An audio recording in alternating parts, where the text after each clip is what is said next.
계시록 5장 1절부터 6절의 말씀을 우리 다 함께 소리내어서 말씀을 받들어 봉독함으로 말씀을 받겠습니다.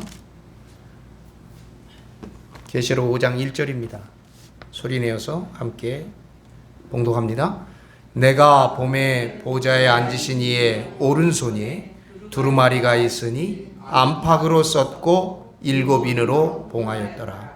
또 봄에 힘있는 천사가 큰 음성으로 외치기를 누가 그 두루마리를 펴며 그 인을 떼기에 합당하냐 하나 하늘 위에나 땅 위에나 땅 아래 능히 그 두루마리를 펴거나 보거나 할 자가 없더라. 그 두루마리를 펴거나 보거나 하기에 합당할 자가 보이지 아니하기로 내가 내게 말하되 울지 말라. 유대 지파의 사자 다윗의 뿌리가 이겼으니 그 두루마리와 그 7인을 떼시리라 하더라. 내가 또 보니 보좌와 네 생물과 장로들 사이에 한 어린 양이 서 있는데 일찍이 죽임을 당한 것 같더라. 그에게 7뿔과 7눈이 있으니 이 눈들은 온 땅에 보내심을 받은 하나님의 7 영이더라. 아멘. 이는 주님의 말씀입니다. 하나님의 크신 은혜와 우리 구주 예수 그리스도의 사랑과 성령의 임하시고 충만케 하시고 우리를 자유케 하심이 우리 가운데 충만히 임하시기를 간절히 축원합니다. 축복합니다.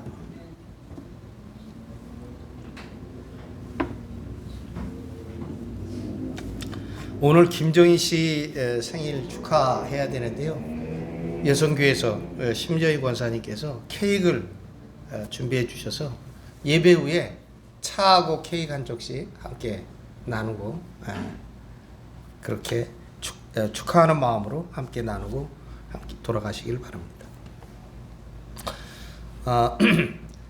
계시록 4장부터 여러분들은 계시록이 잘 이해가 되고 제가 말씀 전하는 것을 잘 따라오시는지 잘 모르겠습니다만 계시록 4장부터는 하늘의 환상이 펼쳐지고 있습니다. 하늘의 환상이 펼쳐지고 있어요. 제가 청소년기에 아주 감명 깊게 봤던 영화는 배너라는 영화가 하나 있었고요. 아주 어렸을 때 학교 다닐 때 단체로 가기 시작해서 배너를 여러 번 봤어요. 아주 감명을 깊게 봤는데 그 이후에 멜 깁슨이라고 하는 미국의 유명한 영화 배우, 이 사람 카톨릭 신자입니다. 이 카톨릭 신자가 멜 깁슨이라는 사람이 우리가 보셨죠? 장로님 뭐라고요? 패션 오브 크라이스트. 그 영화 지금도 보실 수 있으니까 여러분 어떻게 한번 찾아서 보시죠. 아주 고증을 열심히 잘했습니다. 그러니까 돈이 많이 들었겠죠. 제가 본 영화 중에 어떤 영화보다도 이 멜 깁슨이 아주 잘 찍었어요. 근데 이것은 완전히 옛날 것을 어떻게 하면 더 사실적으로 재현하느냐에 아주 포커스를 뒀습니다. 요즘에 아바타라는 영화가 아주 흥행을 겪고 있죠. 이 개봉되고 나서 뭐 한국에서 제일 먼저 개봉했다는데 1000만이 벌써 넘었지 않았습니까? 물의 길이라고 하는 아주 환타직한 환상적인 영화죠. 누군가 우리 크리스찬 가운데 이 말씀에 깊이까지 가서 이 하늘에 대한 환상을 영화로 좀 그려봤으면 어떨까?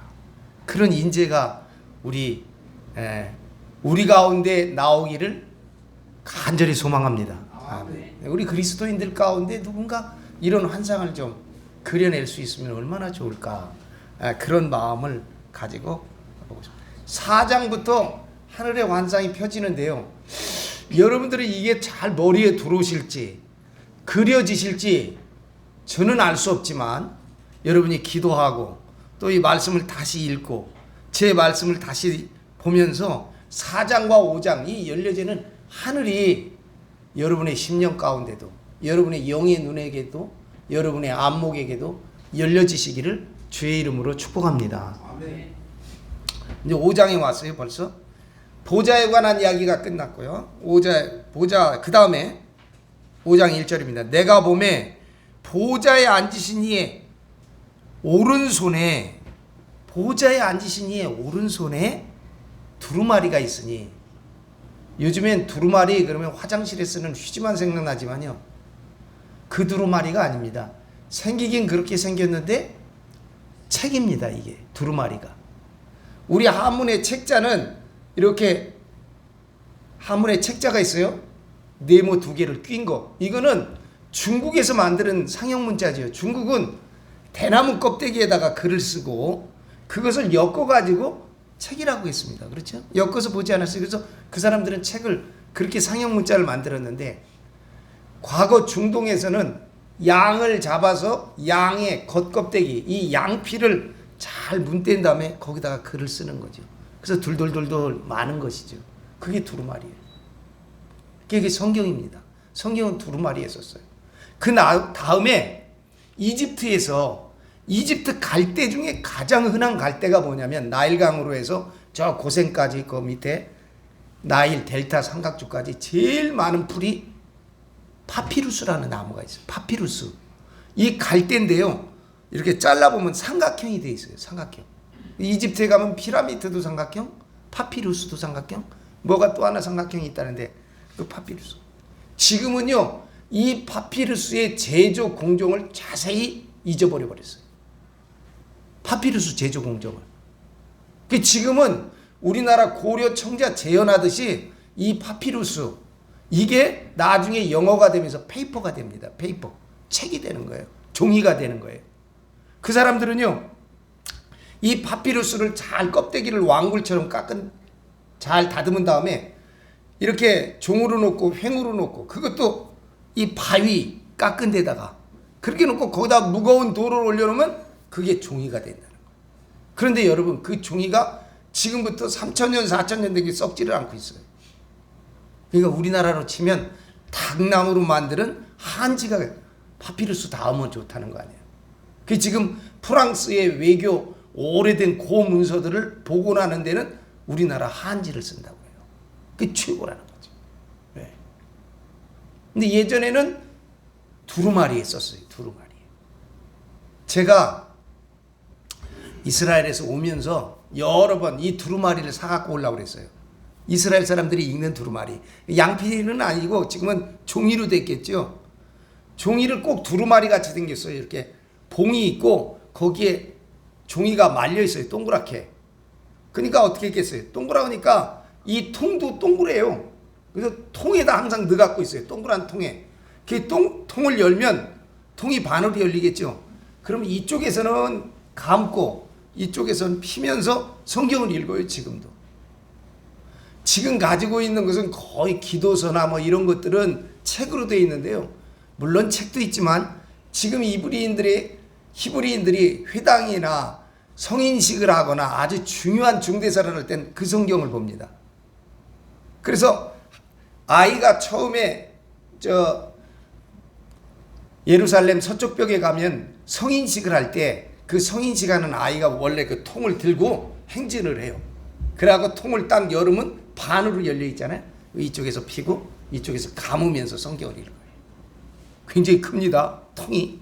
이게 제가 사와보려고 얼마냐고 그럴 때 당시에 한 50만 원 달라고 그래요. 50만 원 당시에. 그래서 제가 그거 못 사왔어요. 못 사왔는데 아무튼 히브리 문자로 돼 있는 거죠. 예. 예. 또 사기도 가져오기도 까다로워요. 그래서 이제 못 사왔는데 그렇게 통으로 그 안에 두루마리가 있어요. 두루마리. 양피로 된. 이 책이라는 말이죠. 책. 성경입니다. 그런데 보좌에 앉으신 분이 오른손에 그 두루마리가 있으니 하나님의 말씀이 있는데 안팎으로 썼고 제가 요즘에도 성경을 계속 공부하면서 천만다행인 것은 여러분 다 잊어버리셨겠지만 제가 예전에 천사에 대한 얘기도 하고 하늘에 대한 이야기도 하고 천사론, 하늘론 이런 얘기를 다 했습니다. 지금도 저는 반복대에 가서 공부시키고 나누고 그러니까 내가 이 얘기하려고 다 얘기했는데 여러분들은 다 기억하실지 모르지만 여러분 여기 보니까 안팎으로 썼다 그래요. 안팎으로. 그래서 그러면 안팎으로 왜 안팎으로 썼을까? 성경에서 찾아야 되잖아요. 여러분 한번 찾아보세요. 안팎으로 썼다. 에스겔서 2장 9절로 10절입니다. 에스겔 2장 9절로 10절. 성경에 있어요.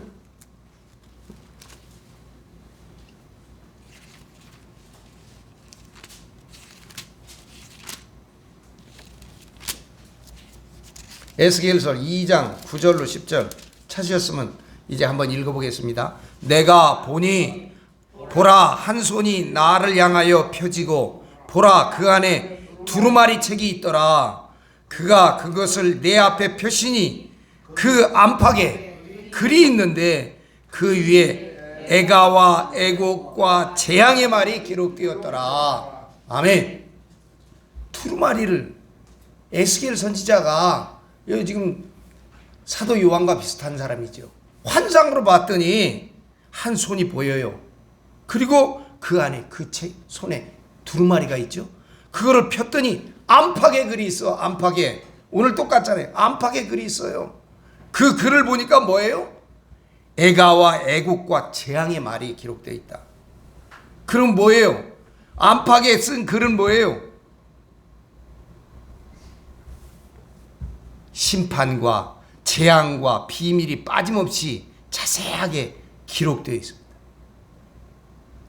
악인들을 심판할 내용, 악인들을 심판할 구체적인 이야기가 거기에 기록되어 있다 보니 안팎으로 재앙과 애가와 애곡이 기록되지 않을 수가 없겠죠. 여러분, 요즘에 나이 드신 분들은 과거에는 상상할 수 없는 범죄들이 일어나고 있습니다. 범죄의 연령이 점점 낮아지잖아요. 아니 어떻게 저런 범죄를 저지를까? 죄가요 얼마나 다양해지고 얼마나 무시무시해지고 인간으로 할 수 없는 죄들이 많잖아요. 여러분 죄를 기록하려면 어떻게 해요? 그 안팎으로 기록하기가 부족합니다. 지금. 그 지금 요새 죄를 묻지 않고 봐주겠다고 하는 축법 소년이라고 하는 이 나이를 줄이려고 그러잖아요. 지금 13살인데 12살로 날인데 이 죄가 관영에 있으니까. 오른손에 말씀이 있는 두루마리가 있는데 안팎으로 썼고, 안팎은 이건 우리들을 심판한, 악인들을 심판할 내용이 기록되어 있다. 7인으로 봉하였더라. 7인으로 봉하였더라. 7인이라고 하는 것, 7은 뭐예요? 완전하다 그런 뜻이죠. 7인으로 봉하면 그 어느 누구도 그것을 열 수 없도록, 뗄 수 없도록 완전히 봉하여져 있다. 그런 말 아니겠습니까? 다시 말하면 하나님께서 이제 심판하실, 악인들을 심판할 내용, 그 천기죠. 천기, 하늘의 비밀이죠.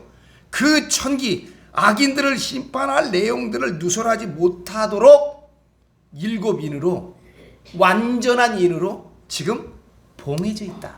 그런 뜻입니다. 그러면 이제 하나 남은 게 오른손이에요. 오른손. 왜 오른손입니까? 왜 오른손에 두루마리 책이 있을까요?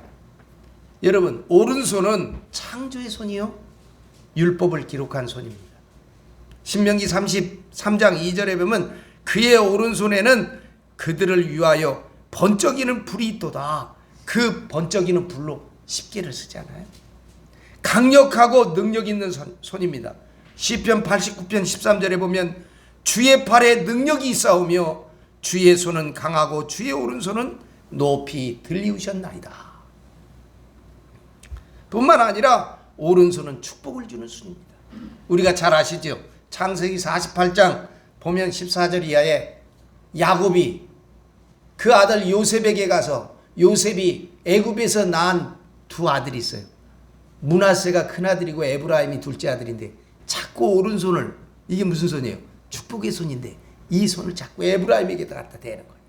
아버지 이놈이 큰 놈이에요. 물란색. 그래도 나도 안다. 그러면서 자꾸 이 오른손이 무슨 손이라고요? 축복의 손입니다. 오른손은 창조의 손이요 오른손은 율법을 기록한 손이며 오른손은 강하고 능력 있는 손이고 복을 내리시는 손인 줄을 믿습니다. 여러분 자녀들 자녀손들 만나시면 오른손으로 그들의 머리에 얹으시고 축복하십시오. 오른손은 축복. 그래서 하나님의 축복이 우리 주님의 축복이 장로님들을 통해서 여러분들의 손길을 통해서 그들에게 믿음 가운데 그들에게 능력으로 임하기를 여러분이 기도하시기를 바랍니다. 2절과 3절 읽어보겠습니다. 2절과 3절. 또 봄에 힘있는 천사가 큰 음성으로 외치기를 누가 그 두루마리를 펴며 그 인을 떼기에 합당하냐 하나 하늘 위에나 땅 위에나 땅 아래 능히 그 두루마리를 펴거나 보거나 할 자가 없더라. 힘있는 천사가 이 얼마나 힘이 큰지요. 그 힘있는 천사의 음성이 땅을 울리는 만한 하늘과 땅을 울리는 만한 어마어마하게 큰 소리입니다. 대성을 말할 수 있는 그런 천사죠. 네. 이 힘있는 천사는 우레와 같은 뇌성과 같은 큰 소리로 하늘과 땅을 향하여 인을 떼고 책을 펼 사람을 찾고 있습니다. 누가 그 두루마리를 펴며 그 인을 떼기에 합당하냐. 큰 소리. 그 말은 뭐예요? 그러지만 그 두루마리를 펴거나 보거나 할 합당한 자는 하늘 위에도 땅 위에도 아무 곳에도 없다는 것입니다.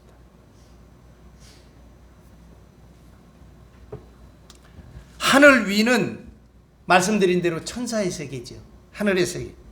땅 위는 모든 생물들, 기식하는 숨쉬는 모든 생물들이 사는 지구입니다. 그리고 땅 아래는 죽은 자들이 있는 명부. 네. 어두운 명자를 쓰죠. 저승 명자 쓰잖아요. 그 명부입니다. 하늘 위에나 땅 위에나 모든 생물들이죠. 천사의 세계, 땅 위의 모든 생물들의 세계, 그리고 땅 아래에 있는 죽은 자들의 명부. 이곳에도 그 인을 뗄 자가, 그 일곱 인으로 봉해진 그 인을 뗄 자가 없다. 그 두루마리를 펴거나 보거나 할 자가 없더라.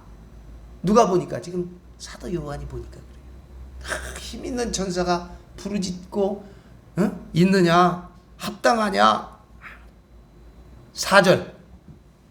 4절입니다. 시작. 그 두루마리를 펴거나 보거나 하기에 합당한 자가 보이지 아니하기로 내가 크게 울었더니. 그 두루마리 책, 그 성경을 펴거나 펼쳐 그 인문을 떼거나 그거를 보거나 그거를 말해줄 아무도 없으니 자기가 크게 울었다. 대성통곡하는 것이죠. 크게 울었다. 왜 사도 요한은 대성통곡을 했을까요? 두 가지 내용이 있을 수 있어요. 첫째는 사도 요한이 크게 울고 대성통곡한 것은 이 하늘 위에나 땅 위에나 저 명부, 땅 아래 죽은 자들의 명부 존재 가운데서 그 책을 펼 자가 한 사람도 없다는 허무감과 적막감 때문에 대성통곡하는 것입니다. 그 하나님의 책 두루마리에 인을 떼기에 부적격자인 모든 존재가 죄인인 것 같은 생각이 들어서 이 하늘 위에나 땅 위에나 땅 아래 이 세 세계가 텅 빈 집처럼 허망하게 느껴져 몸부림치며 우는 것이죠.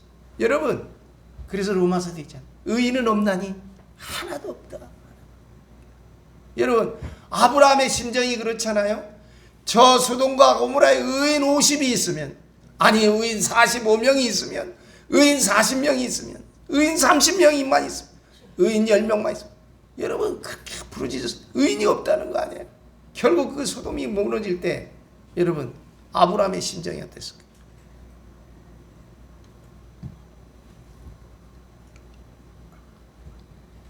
제가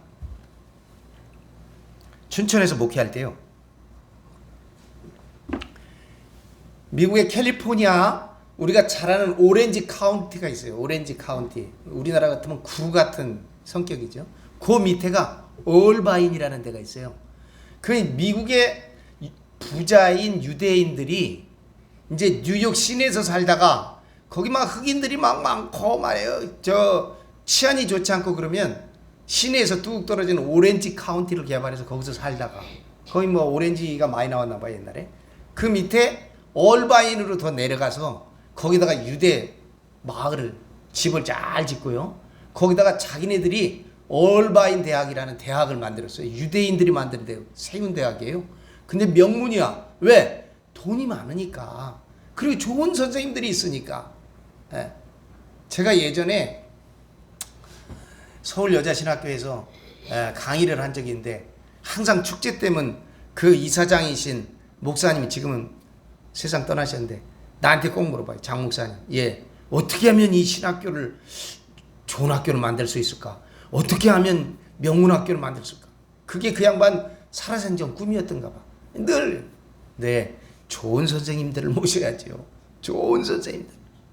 아무 데나 가서 박사 받았다고 말해요. 거짓말하는 선생님들 말고 실력 있는 선생님들이 와야 되죠.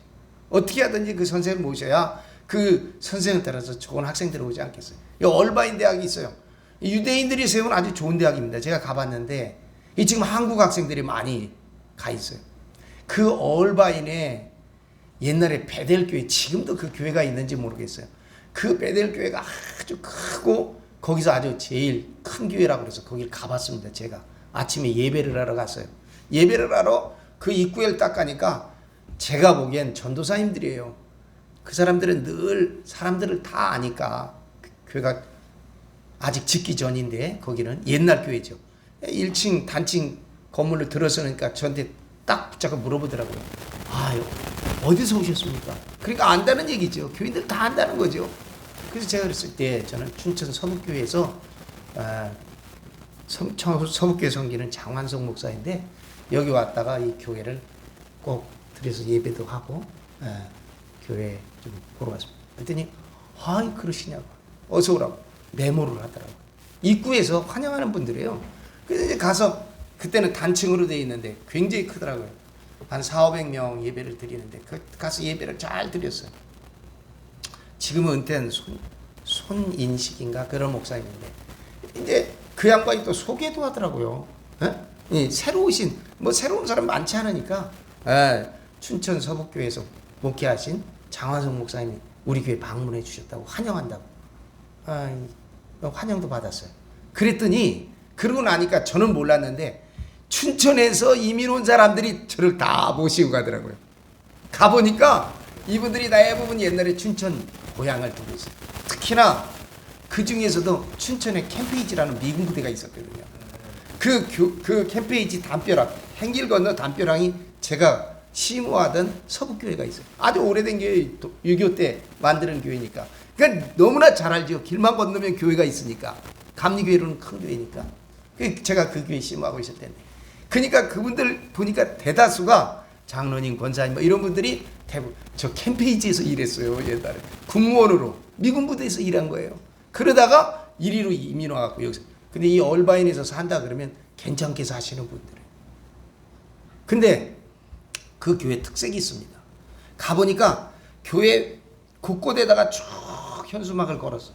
기도 제목들이에요. 기도 제목. 중보 기도 제목인데 특히 기도 제목이 많은 게 북한을 위해서 기도하는 거예요. 북한을 위해서 여러분 열심히 기도합니다. 나는 우리가 잘해서 우리가 편안한 줄 알았어요.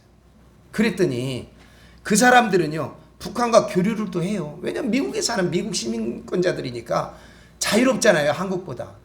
그리고 이 남북의 대치 상황을 누구보다 마음 아파하고 북에서 내려온 사람들도 있고 고향이 북인 사람들도 있고 형제자매가 아직도 북에 있어서 그런지 북에 대해서 훨씬 우리보다 정보가 많고 그리고 열심히 북한을 위해서 눈물 뿌려 기도합니다.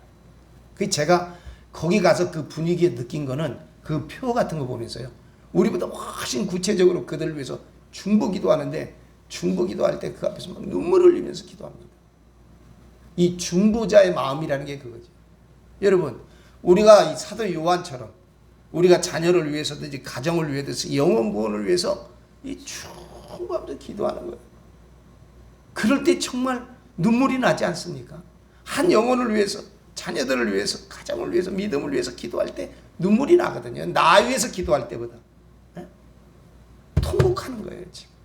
아무도 이 구원의 메시지를 보여줄 사람이 없다고 하는 거에 대해서 그가. 그 다음에 그리고 또 시간이 지나서 미국 와갖고는 저 노스캐롤라이나의 애쉬빌이라고 하는 아주 좋은 동네입니다. 아팔레치아 산막이 있어서요. 위도도 우리하고 비슷한데요. 거기는 휴양의 도시요. 은퇴하면 거기에 다 사는 도시예요. 뭐 풍광도 그렇게 좋을 수도 없고 산속이라서. 그 다음에 골프장이며 모든 그런 시설들이 많아요. 아침에 새벽에 미국 교회는 주일날만 새벽 기도합니다. 주일날 새벽 기도하고 주일날 교회 정리 좀 해놓고 그 다음에 낮에 예배 다 모이는데 한번 모이는데 주일날 새벽 기도를 인도했더니 장로님 권사님들이 한 7, 8분이 자기네 목사님하고 그 사모님은 안 가시는데 자기네 목사님이 저하고 목사님 아침 해장국 드시러 가세요. 아니 이 미국 한복판 이 산속에도 해장국이 있단 말이야. 마음 기대를 갖고 갔어요. 갔더니 여러분이 쉽게 이야기하면 카페테리아예요. 카페테리아.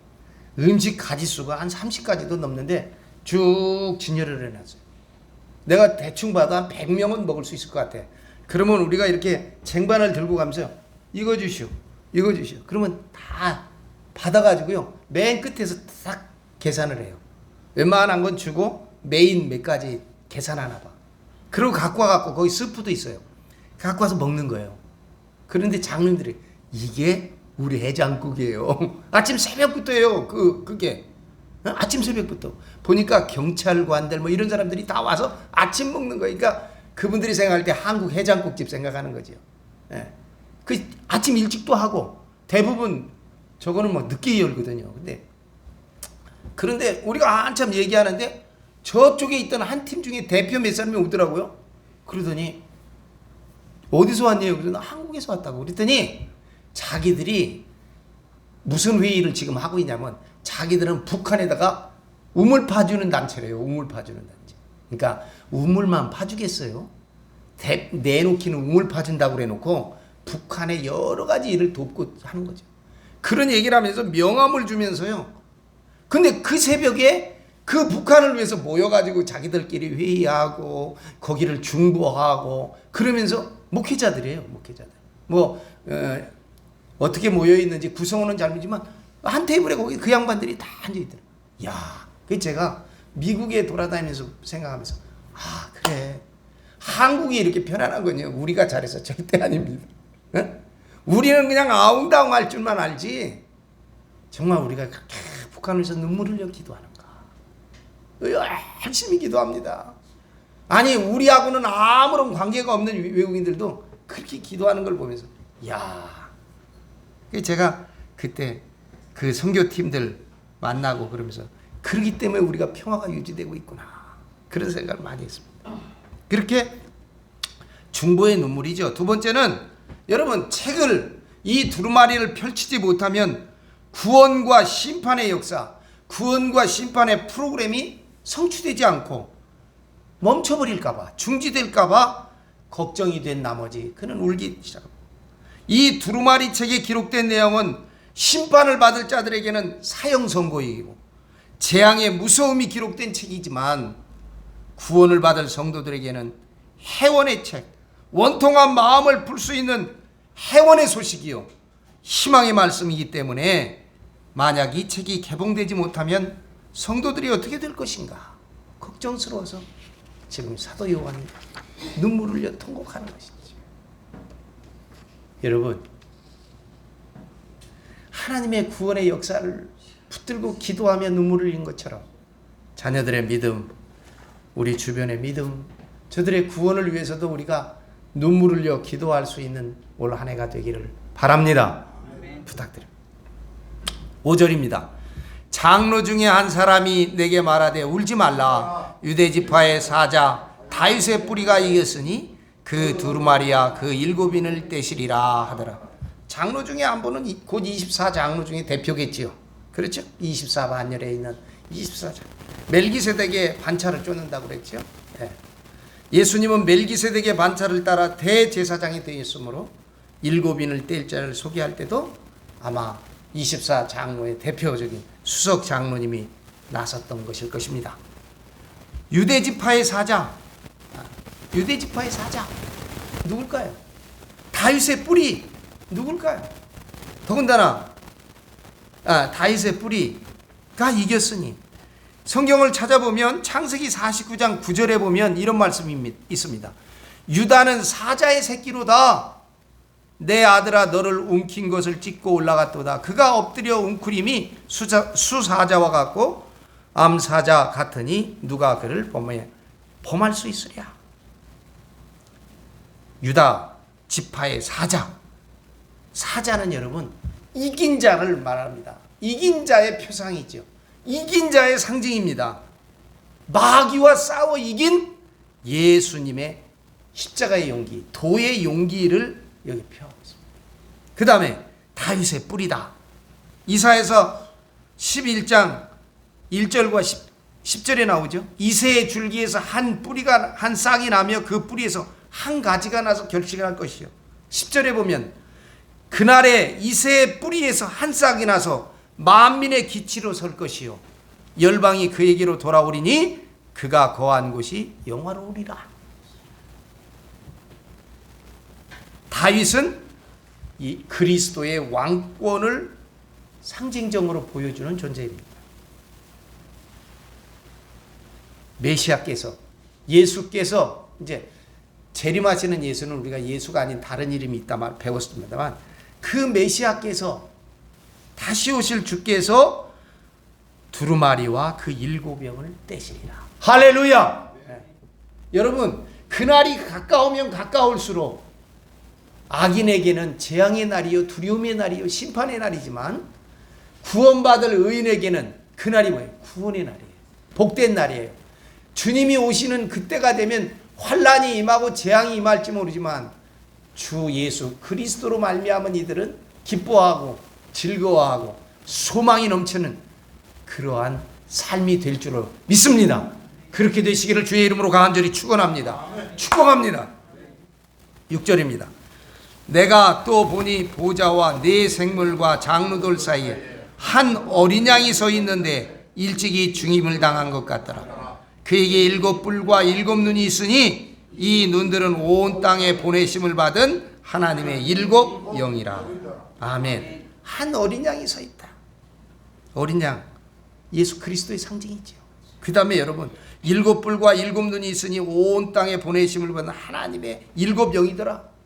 하나님이 함께 하세요. 그러니까 보세요.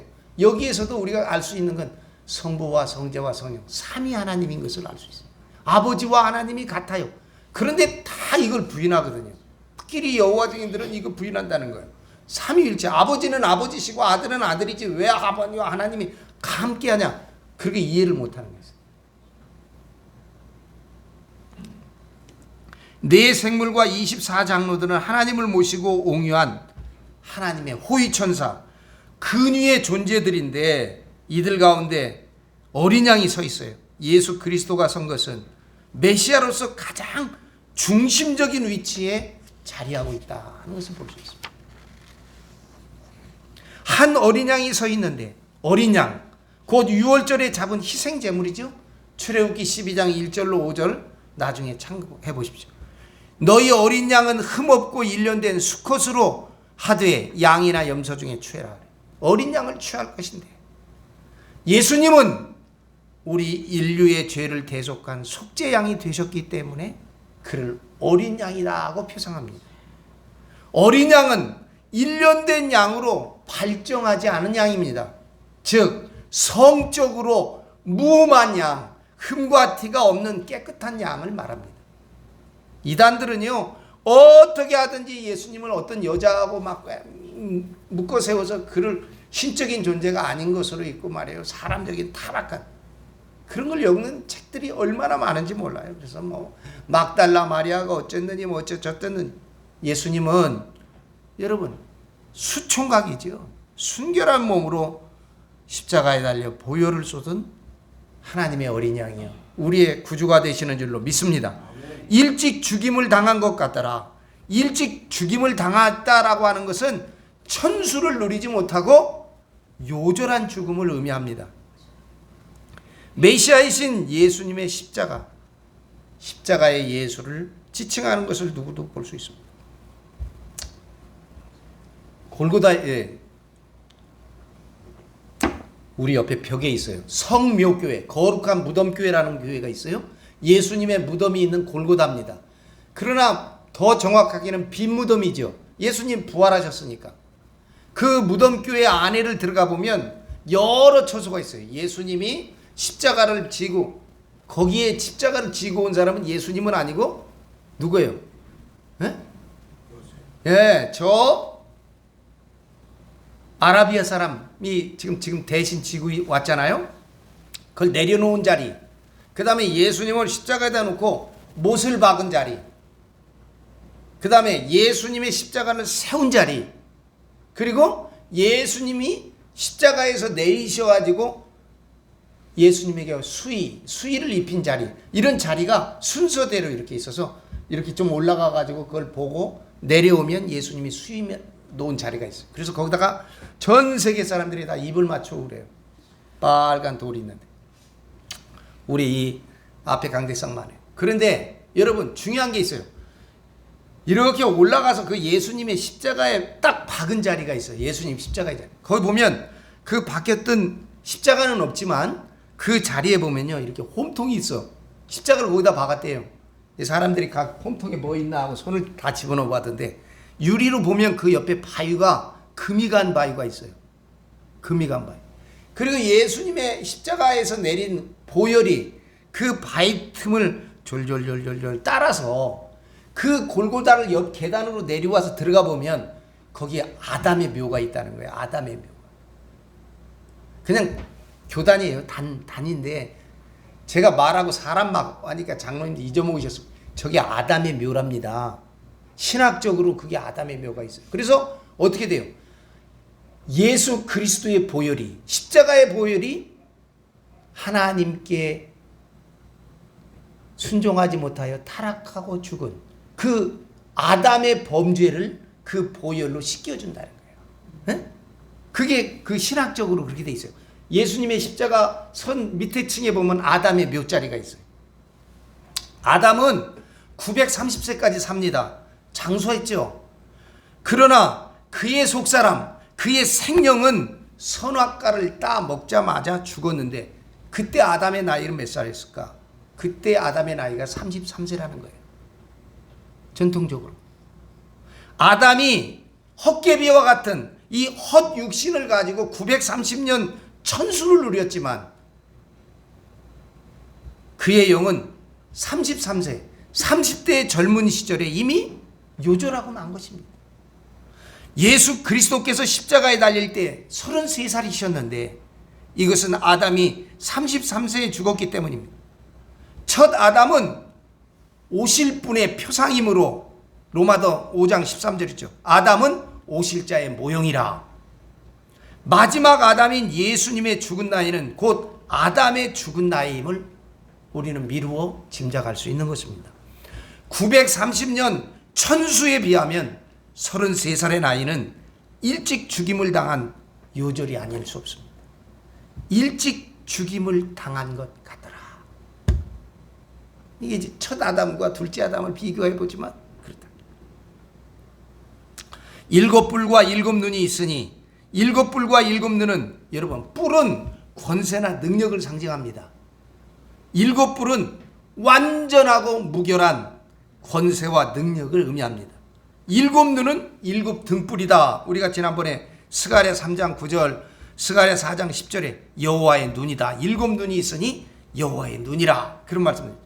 어둠을 밝히는 7등불은 7영인 성령을 뜻하는 줄로 믿습니다. 계시록 4장 5절에서 읽었죠? 한번 보십시오. 옆에 4장 5절 시작. 보좌로부터 번개와 음성과 우레소리가 나고 보좌 앞에 켠 등불 7이 있으니 이는 하나님의 7 영이라 성령입니다. 사랑하는 여러분, 2023년 성령의 충만함을 통하여 여러분이 기도하고 말씀 읽고 말씀 듣고 그리고 사모함으로 성령의 임하심으로 말미암아 성령의 충만함으로 말미암아 어두움을 밝히고 앞을 내다보고 미래를 꿈꿀 수 있는 열린 눈, 앞을 내다보는 영의 눈, 영의 안목이 활짝 열려지시기를 우리 주님 예수 그리스도의 이름으로 간절히 축원합니다. 아멘. 주의 영이 우리와 함께 하시기를 주님의 이름으로 간절히 축복합니다. 아멘. 기도하겠습니다. 영원하신 생명과 구원의 하나님, 길과 진리와 생명의 빛으로 우리를 구원하여 주심을 감사합니다. 주님의 대속의 십자가 보혈로 우리의 죄짐을 풀어주시고 성령의 권능을 주시어 주님 말씀에 순종하는 믿음을 주시옵소서. 예수 그리스도의 이름으로 기도합니다. 아멘. 전능하신 하나님 아버지, 우리를 극진히 사랑하시어 구원의 길을 열어주시고 은총을 베풀어 주심을 감사하고 감사드립니다. 어리석고 교만하여 구원의 길에 벗어나 게으름에 빠진 저희들을 일깨워 주시옵소서. 예배 가운데 믿음의 문을 열어주시옵시고 찬양과 경배로 온전히 주님께 영광을 돌리는 교회가 되게 하여 주시옵소서. 오늘 말씀을 통하여 주님의 진리를 깨달아갈 수 있게 도와 주시옵소서. 하나님이 기뻐하시는 예배를 통하여 불의에서 돌이켜 하나님의 공의로 새벽빛과 같이 되게 하여 주시옵소서. 성령이 바람처럼 불처럼 임하사 두려움에서 벗어나 복음의 사한 증인으로 살아가게 도와 주시옵소서. 아버지 하나님을 향하여 발돋움하는 예배, 성도들을 향하여 나눔을 드리는 교제, 세상을 향하여 나아가는 선교를 감당할 수 있는 저희들로 거듭나게 하여 주옵소서. 온전한 예배로 하나님께 드리지 못하는 영적인 안일함을 긍휼히 여기사 성령의 바람으로 물리쳐 주시옵시고 하나님의 안목으로 세상을 바라보게 하시며 성령의 능력에 힘입어 천국을 세우는 일에 쓰임받는 저희 모두가 되게 하여 주옵소서. 불의 가운데 넘어진 성도들이 하나님의 의로 인침을 받아 구원의 길로 나오게 하여 주시옵시고 아픔과 고통 가운데 있는 사랑하는 모든 권속들에게 치유의 손으로 치유의 광선으로 하나님 낫게 하여 주시옵시고 강건케 하시고 새롭게 하여 주시옵소서. 예수 그리스도의 이름으로 간절히 기도드리옵나이다. 아멘.